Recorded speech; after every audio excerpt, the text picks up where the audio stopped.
गुढीपाडव्याचा व्लॉग आज पोस्ट करतोय. तर पाडव्यामुळे सगळ्यांच्याच घरासमोर गुढ्या उभ्या केल्या होत्या. वाह! काय नवीन सांगितलं ना मी. त्यामुळे गुढीपाडव्याच्या दिवसामुळे आज वासंती बोलली, "मला बासुंदी खायची आहे."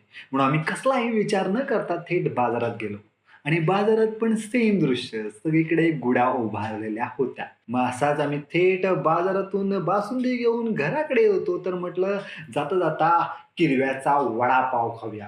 हं, नावावरती जाऊ नका. त्यांच्याकडे सगळं व्हेजच मिळतं. आता आम्ही पावावरती ताव मारतो आहोत. त्यावर तुम्ही हा परफॉर्मन्स एन्जॉय करा. हां, कर चालू कर.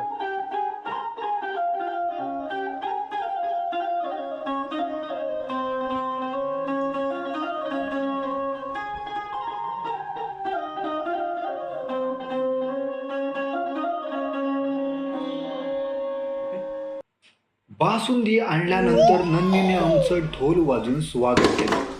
ढोल ड्रॉप परफॉर्मन्स. त्या दिवशी नाण्यानं फक्त एकच बकासूर जेवताना पाहिला, पण अजून 2-3 बकासूर बाजूला नंतर जेवत सर्व होते ना. गोडधोड खाऊन बासुंदी कशी जिरवायची याचा आम्ही विचार करत होतो. तर मग पोरांचा फोन आला आणि पोरं बोलली, "मैदानात या." मग बासुंदी जिरवण्यासाठी आम्ही मैदानात गेलो आणि सगळ्या पोरांची जिरवली. चला मग भेटूया अशाच नवीन व्हिडिओ सोबत. तोपर्यंत तुम्ही काळजी घ्या. हा व्लॉग इथेच थांबवतो. भेटूया नवीन व्हिडिओ. Tata, bye bye.